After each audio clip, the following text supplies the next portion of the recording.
Welcome, everyone, to the L7C podcast, Buckeye Football Edition. You heard that right. Buckeye Football Edition. We have our first Ohio State Buckeyes football podcast as we are going to be previewing the season a little bit today as the season starts literally 7 days from when we're recording right now. It starts next Thursday on September 2nd. So we are literally 7 days out from the season. So you know him. You know this is one of his bread and butters, his individual segment, the captain, Byron Mitchell. How are you doing today, sir? I am fantastic. Woke up ready to record some Buckeyes. We're back, baby. We're back, and we are getting the Thursday night game on Fox, 8 p.m. at Minnesota. Just a little small recap, Byron. Obviously, we went to the college football playoffs last year. We got the vengeance that you and I spoke about since the beginning of the season against Clemson. Unfortunately, we ran into that buzzsaw, what is just Alabama's offense, especially Devontae Smith. And we didn't win the national championship. We were runner-up. And then, obviously, we lost a lot of talent. Justin Fields, obviously, was a top 20 draft pick. So we've had a huge quarterback battle. Just a couple of days ago, we named our starting quarterback CJ Stroud. And right now, Byron, we're going in first. Our first game's a Big Ten game on the road Thursday night. So all eyes are going to be on us. What are you expecting from this Buckeye team, CJ Stroud? Like, what are you looking at for this team? I know we're going to start off slow because we have a new quarterback. Like you said, we had a lot of guys leave on offense and defense last year. So I'm expecting us to start slow. I think it'll be a good back and forth game, as we're trying to get our feet wet, especially with CJ Stroud. We do have our two top wide receivers returning, Chris Olave, CO2, and Garrett Wilson. I know they're going to make some big explosive plays because they've done that a lot last year. So I think it'll be a good game. I think we will win. But I'm expecting us, like I said, a slow start, and we'll eventually get it probably in the second half. I think that was one of the biggest breaks for the Buckeyes that CO2 decided to stay. Yes. I said we all thought he was going to the draft, and when we wrote that thing saying he was coming back, we're like, hold on. So we're getting another year of Olave, Garrett Wilson. We have some younger wide receivers, Marvin Harrison's son and them coming up. We have our tight end, Jeremy Ruckert, set. And Master Teague is still there. I know they're still going to be – they might do running back by committee. We'll see who's starting there. But our offensive line, we lost a couple guys, but we still have some all-stars over there with Munford, who's back. Nick Pietfrey is good on the left tackle. So, dude, I think our offense is really set. I think it is. It's just the quarterback because, like you said, it's a new quarterback, and we've had this thing where in Ryan Day, we've gone from Haskins, Fields, both been blowing out passing records galore, especially with the day offense. So it's like, I don't think it's boastful because we were in Buckeye Nation, but I do think Chris Olave and Garrett Wilson are the two best wide receivers in the entire country. Yes, now that Devontae Smith is gone. And Waddle's gone. Yep. And Waddle, yep. And that one from Indiana, Freifogel, he's gone too. He was busting our butts. Yeah, so I think we have the best two in the country. So it's almost one of those things with like CJ, and he's athletic, not to mess this up. Because there will be some growing pains, and we're going to go over the schedule a little bit to try and find, the Buckeyes of the past 6 years. There's always one game where we're just like, this is going to be trap game. So I just think that's going to be, I think the offense will be all right. But the past couple of years, though, besides the one where Chase was second place in the Heisman, the defense has been a little suspect for us. We've given up, we almost gave up 70 points to Alabama just at the championship game. We've had we've had Iowa score 50 something on us in recent years. Obviously, Purdue almost had 49 on us. Mm-hmm. So what are you expecting out of the defense this year, now that Sean Wade's gone, we still have some good defensive ends. We're waiting to see who's going to be the next up. We've went Bosa, Young. So who's going to be our next? Is it going to be Tyreek Smith, Zach Harrison? Is the super recruit Jack Sawyer going to do things? Like, what's our defense going to do? That's my main concern. The defense is always a concern with the Buckeyes because, like you said, we've given up a lot of points to some teams in the past couple of years. I don't know. After that first game, I think we'll be able to tell how the defense is. I hope that our cornerbacks step it up this year, so we're not giving over 200 plus yards to wide receivers. That, not saying that we shouldn't give up to 200, but like you got to keep wide receivers in check. Devontae Smith, Fobo, they both torched us in the Alabama and Indiana game. The Penn State wide receiver smoked us too, even though we beat them pretty handily. Yes, he did too. So I'm always confident in our defensive ends and our D line. It's just that secondary that gives me concern. Yeah, and Sean Wade was supposed to be the next Buckeye number one corner DB, and he was not up to snuff of what we're used to as like a number one DB. Like, I think he was better when he was Roman, when he was safety a year before, but when they moved him to corner, I mean, it hurt. It hurt our team, and it hurt his draft stock because people were talking about he could have been a higher up pick if besides the performances they've seen him with. So I'm wondering who's going to be the next OSU number one lockdown corner. I don't know. I don't think we have had one in a couple of years.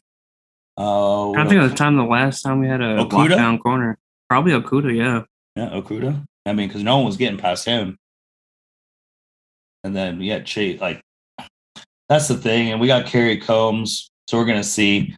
I'm reading on College Football News that they're probably going to run a 4-2-5, which extra safety on it. But I think with the defense, and I know what people are thinking, like, oh, we're in the Big Ten, whatever. But we allowed 304 yards per game.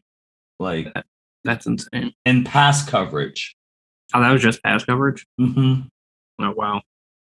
So we're really going to have to step that up.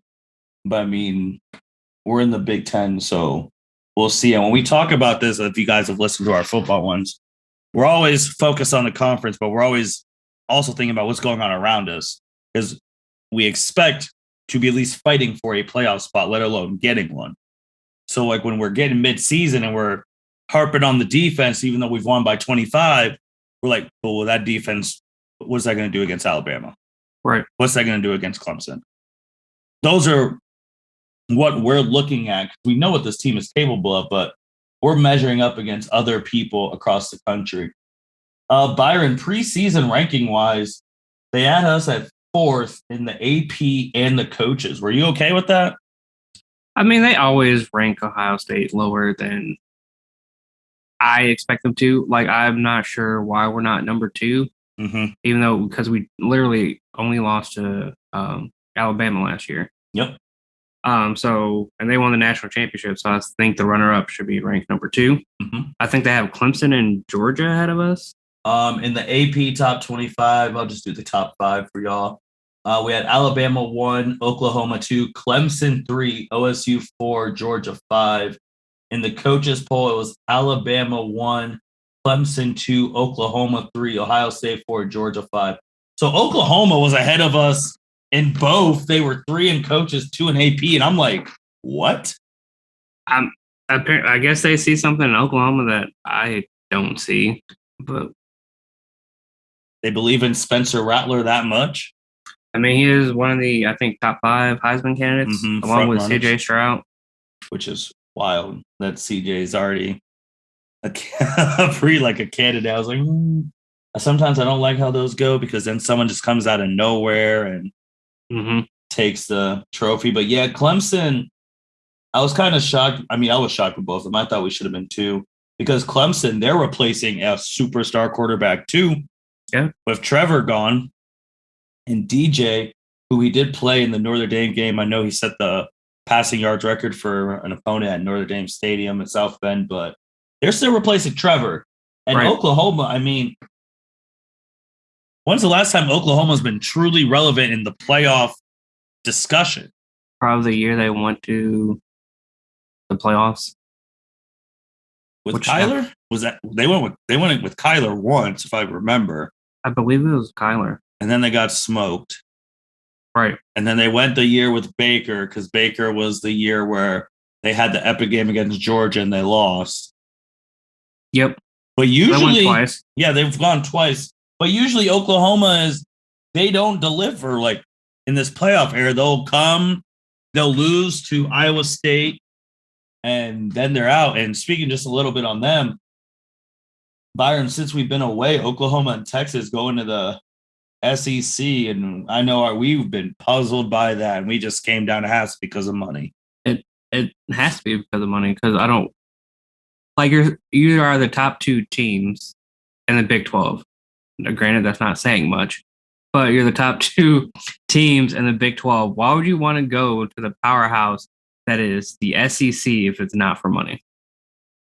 Especially Texas. Texas has been terrible. Right. They have not been good since Colt McCoy left. Yeah.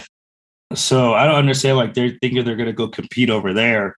If you can't even win your own thing in the Big 12, you think you're just going to walk in there and win the SEC? That's wild to me. Oklahoma is obviously better than Texas, but it's like, what are we doing? Like, if the playoffs stay at 4 for a little bit longer, I think we all think it's going to go to 8 soon. But if it stays at 4, you just screwed yourself. Right. Because you have to beat over Alabama, Georgia, LSU, Texas A&M, Florida. That's 5 teams. That's 5 teams right there that you had to compete with to at least get a top 4 spot. And then you saw that news about like the Big Ten, ACC, Pac-12 doing their alliance or whatever the hell they're calling it. I think it was just to answer back to the SEC. There's nothing formal about it, but we'll see how it goes, man. We'll see how it goes. But yeah, we're number 4 in the both AP and coaches. We all know that these rankings do matter, but it's when we get those first college football playoff rankings when we really have to start paying attention. Yep, week 8. And week 8, let us see who we will be playing in week 8. 1, 2, 3, 4, 5, 6, 7. Week 8, and that will be against Penn State. Always a good game. Is it at Penn State? This one is in Columbus. Oh, in Columbus. Okay. Well, Byron, let's go to the schedule. Let's go to the Buckeye schedule. All right, let's go to the Buckeye schedule. So let's go through these games a little bit. Obviously, we'll do our bigger previews once these games come, but just looking at our schedule right now, we start off against Minnesota at night. Then the second game is versus Oregon, 12 p.m. And we've already talked about that. Oregon is ranked 11th in the AP, and they are ranked 12th in the coaches. And if Oregon wins, I'll probably be a top 10 matchup. So that's a super big matchup for us right off the bat. Yep. Then we have Tulsa, Akron, Rutgers, Maryland. This is a part where I'm a little not concerned, but then after Maryland, we go at Indiana and then play Penn State. And we saw how tough Indiana played us last year. Yeah, they were right on the cusp. So then we go Indiana, Penn State, Nebraska, Purdue, which we know the history with Purdue's, and Michigan State and Michigan. So Byron, out of that schedule, like, what are you expecting? Like, what matchups are you a little bit concerned about? Trap gaming. Obviously, we have a huge one September 11th in the shoe against Oregon, and that place is going to be rocking. Yes, sir. Yes, sir. But any games sticking out to you? The 2 games that concern me is Indiana and Penn State because, one, they're back-to-back. So either one could be a trap game. Like you said, Indiana played well against us last year. The Penn State wide receiver, I'm not sure if he is still there, but he played well against us last year. And Penn State is always a tough matchup, whether it's at the shoe or whether it's a whiteout at Penn State. They're always a tough matchup. And just to have those 2 games back to back is concerning. Yeah, because they'll be traveling to Penn State. No, they'll be traveling to Indiana on October 23rd. And then Saturday, October 30th, they'll be playing Penn State in Columbus. I'm pretty sure that's going to be a night game. That'll probably be the ABC Saturday night game. But yeah, when I saw that, I was just like, ugh. If it's the same Indiana team, because Indiana actually has a lot going on. I know they're playing a lot tougher schedule this year because they have some big games as well. So we'll see how good they are. But yeah, if we get past the 23rd, 30th, I think we coast. I mean, as Buckeye fans, obviously, Purdue can be 0-22, but you have to take Purdue serious, or they're gonna end our season. If you want to put it in perspective, Purdue's beaten us more in the past 20 years than Michigan has. That is true. Like, we just had a loss to them with Urban, and then we lost to them with Terrell when we were the number one team in the country. I remember that game. Like, and obviously in 2002, we had to throw a Hail Mary on 4th down to win the game. Yeah. So like Purdue is problematic. Like it's always problematic. My concern would be raised up a little bit again if it was at Purdue again at night. Yeah. Yeah, those night games, man. It's every time, man. Anytime we're looking at a Big Ten schedule, we try and see whose night game are we for an opponent. Because that's going to be their only night game that's on national television. It happens every time. Purdue, I mean, Iowa wasn't a night game, but it was 3:30, but it was their only like big national televised game. Yes. That was 4 interceptions. Mm-hmm. Oof. But this Oregon one, that's the kind of crazy too. At the beginning of the year, we're starting off a Big Ten game, and then we have it's going to be a top 10 matchup with Oregon, 12 p.m. end the shoe. Like, that's going to be good. We're going to see how CJ is, because that's going to be the biggest game he's going to play in college up to this point. Yeah. Because he's been coming in as backup some last year, but it's not like there were huge games he was coming in as a backup as. So we'll see how he fares against the pressure. First game, Big Ten game, that's going to be a tough, especially at Minnesota. It'll be at night. Their fans are going to be there, depending on what their rules are over there in Minnesota. It's going to be rocking. Yeah, like it's that first quarter is going to be very interesting. Yeah, because I think Minnesota's first game last year was a night game against Michigan, which they ended up winning. They both, yeah. Yeah, so Minnesota, like I said, Minnesota at night, they come to play. So we'll see. We'll see, man. It is gonna be super interesting on Fox. Hopefully they'll have the full team calling it. Gus Johnson, Joel Klatt, Jimmy Taft, the Fox crew. I miss when Gus used to say JK all day. JK all day. I can't wait till he yells, Chris Olave. Yeah. It's gonna be interesting, man. And we play that Thursday, and like we talked about, us Buckeyes, we look across the country. Once that game is over Thursday, I'm pretty sure a lot of Buckeye fans Saturday night are going to be watching Clemson versus Georgia. That game is going to end someone's season. Because Clemson's 3 in the AP, Georgia's 5 in the AP. Clemson's 2 in the coaches, Georgia's 5 in the coaches. That's going to be a top 5 matchup. And I'm gonna be frank. If Georgia loses, their season's probably gonna be over. I'm just gonna be frank about it, because we ask if they don't. So if they go all the way if they lose to Clemson, and then they make it to the SEC championship game, you're probably gonna play Alabama, and you're probably gonna lose. Probably. So that's 2. You're done. But Georgia's had this thing where they lose sometimes to random teams like a South Carolina or a Florida. That's out. Texas A&M I feel like they're going to take that second best team in the SEC this year, but they won't beat Alabama, I don't think, but we'll see. Because Alabama, obviously, they have a new quarterback too. I mean, Alabama's like, they just load up very well. reload very well. But will they be able to this year, though? They lost Waddle, Smith. They lost Patrick Surtain, the number one corner. They obviously lost Mac Jones. They lost Najee Harris. And all these people got drafted in the first and second round. That's true. So it's like Bryce Young, who hasn't even played a snap and is already a millionaire because of name, image, and likeness, which is crazy. That's a lot of pressure, man. Alabama does well under pressure, though. That is true. But they also have those random games that they lose to, like Auburn, and I think it was 2011 on that kick six. Well, that I can't call them random. They were the number 2 team, and they had Cam Newton.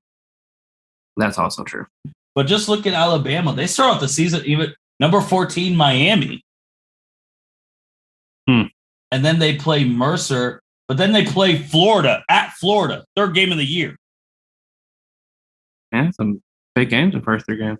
Yeah, I mean, whoo. And then obviously they got games with Texas A&M, LSU, Auburn. And then if you're looking at, let's just pull up Georgia real quick. Like we already know they're starting off with Clemson. Then obviously they have some cakewalks after that. UAB, South Carolina, Vanderbilt, Arkansas, Auburn.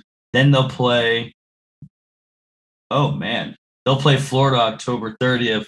So you'll have OSU, Penn State October 30th, and Georgia, Florida October 30th. Oof. But that's going to be the last ranked team as of right now that they played. So they made their schedule in a way that they want to get that win against Clemson and be like the number 2. I mean, if this would be the year to do it without them having Trevor Lawrence and I can't think of that running back's name. Travis Etienne. Yeah, this would be Travis. This would be the year. And then Indiana, who we were just talking about, they're number 17, which is their highest rating like ever in a long time. But they start tough, man. Against at Iowa, the first game. Then they play on the 18th, Cincinnati. Oof. Then Penn State, Michigan State, Ohio State. Like it's wild. But speaking of Cincinnati, this is their best chance, I think, schedule-wise, to potentially make the playoffs. They're already starting in the top 10. They're 8 in the AP, and they are 10th in the coaches. Shout out to our boy Luke Fickell. Okay. Shout out Luke Fickell. You had a great team last year. I mean, they almost made it. Here are the 2 games back to back on the 18th and October 2nd. At Indiana, at Notre Dame. That's what Cincinnati's playing back to back. Ooh, that's it. Yes. They're both road games? If Cincinnati can pull those off, you got to consider them a playoff team. I felt like they got screwed last year, but that's just me. Oh, for sure. Well. But think about this. Notre Dame's schedule, I don't think they're making the playoffs this year. It's too tough. And that's another team. All 4 teams that made the playoffs last year, all their quarterbacks are gone. All of them.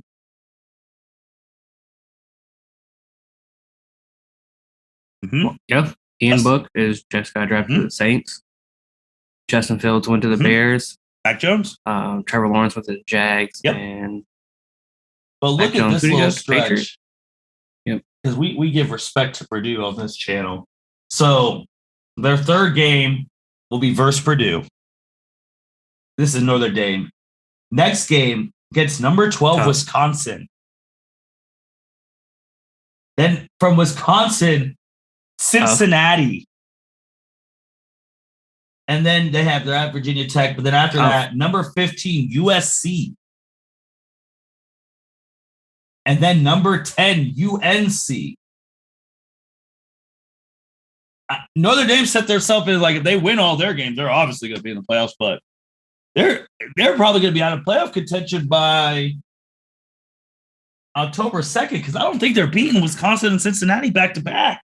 Those are two very tough teams. This is going to be interesting, man. Like when I'm looking at these playoff spots, I honestly, because Clemson's schedule after Georgia is nice and easy. Like they don't play right now after Georgia. They don't play anyone ranked as of right now.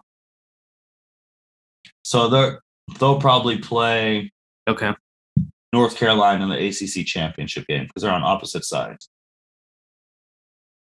So if things stay chalk, we have Clemson in the playoffs. We'll have Ohio State in the playoffs. Because we're going to say Alabama, but Alabama. Who's going to be that fourth as of right now, preseason?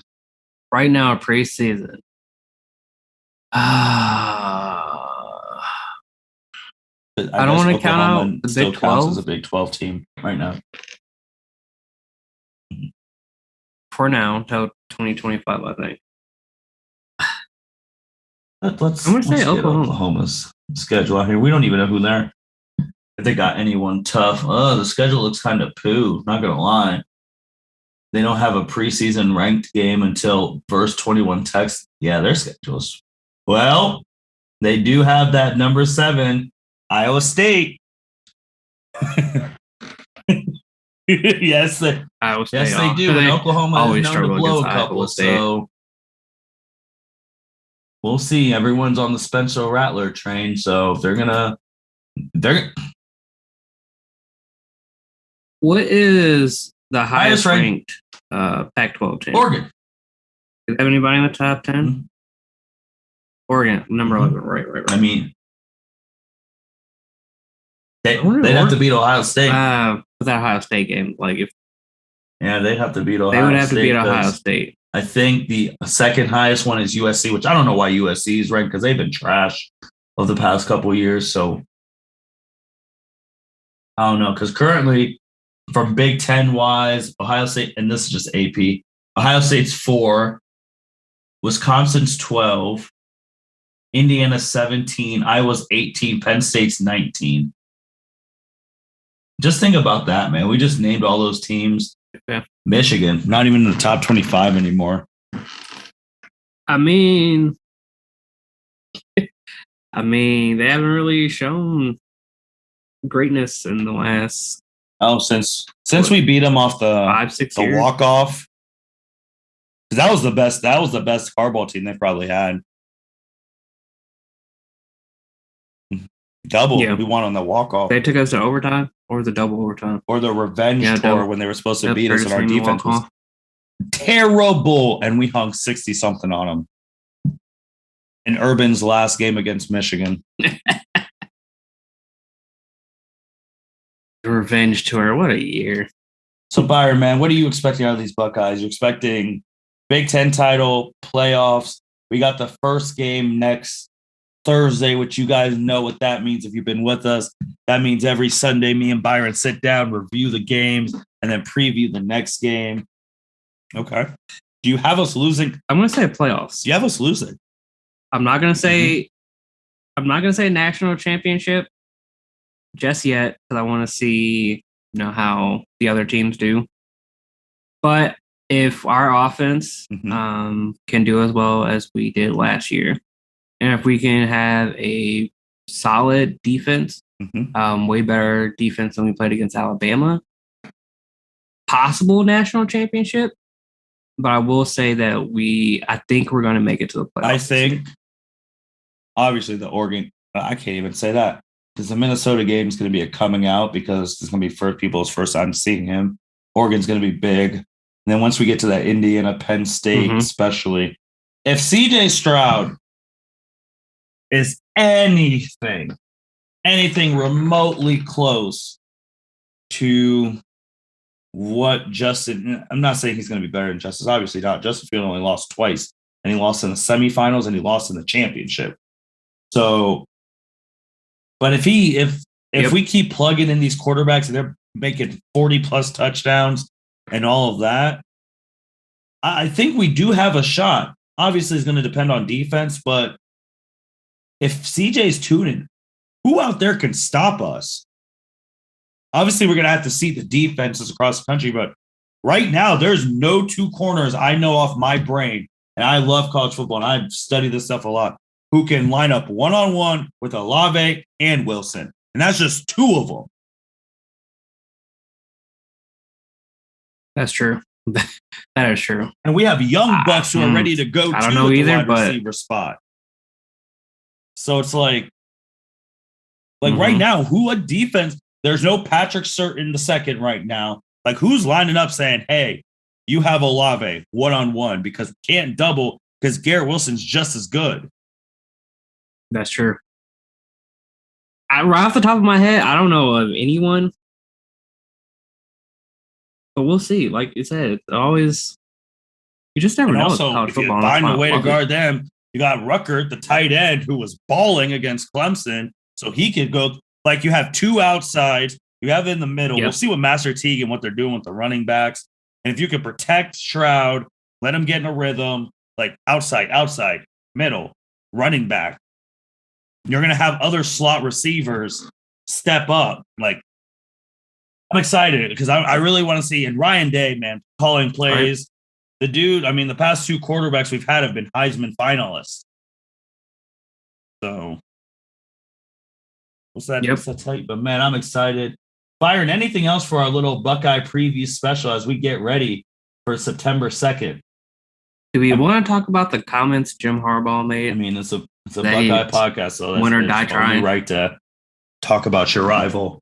But yeah, Jim Harbaugh, I mean, it's the first time he's acknowledged Ohio State in a while. He's been getting his tail kicked. He has not won a game against OSU. Honestly, I thought they were, before the COVID year, I thought they were going to get rid of him, and I would have went for Indiana's coach. I'm not going to lie. I thought that would have been the move. I feel like that should have been the move, but they extended him for, 5 more years for a ton of money. But he went Big Ten Media Day. Right. He said, we're going to beat our rivals. We're going to die trying. So he's showing some passion. And what I want to say to Jim Harbaugh is improve it. Get to us undefeated. Do it. I mean, I want him to prove it too. I want this to be a good rivalry game. Not that to saying the ones in the past haven't been, because there have been some moments that double overtime game, like I said, is probably his best team. But come on, show us something, Jim. You got a 5-year extension. Prove it. Prove your worth. I am that ton of money. I am happy though. Right now, I ain't seeing it. Now looking at that schedule again, that Purdue and Michigan State are back to back, but they're in Columbus. Because that is another team that Michigan State has beat us more than Michigan in the past years. Because this was prime Mike D'Antoni. We know those games were always in the balance. They're obviously doing a huge rebuild, so we shouldn't have to worry about that. But seeing that, thinking about like a 2013 through 15 schedule, I'm like, that's actually going to be rough. But prove it, Jim. Kevin Warren, obviously, they said they wouldn't have changed anything during the COVID stuff. We were right when we reported on the rumors that OSU was really looking to leave the Big Ten for just a year. So we were right on those rumors. I mean, President Christina Johnson said she said the same stuff. Gene Smith. So yeah. Anything else, Byron, before we get ready for next Thursday? No, I think we covered it all. There's no other stone to be turned on this podcast. What are you giving the Buckeyes record-wise right now? Record-wise, I would love to say a perfect season. We've seen a slip up somewhere, but as we know, there's always a trap game. Yeah, I'm gonna say, was it 12 games this year? I'm gonna say if we do slip up, 11-1. Otherwise, I hate to say 12-0. I'm just gonna say 11-1. Right now, I'm gonna come back with it after we do our Maryland review. I think we're gonna get to Maryland 6-0, and then depending on how Indiana and Penn State go, if we get past both of those, we're going 12-0 in the Big Ten. Because I think that will be the spot where we would lose a game. I agree. Especially, I need to know if the Indiana game is at night. That's what I need to know. Because it's at Indiana. I need to know if it's at 12 or it's at 8. And people, if you know college football, that makes a huge difference. I need to know if it's nationally televised. It does.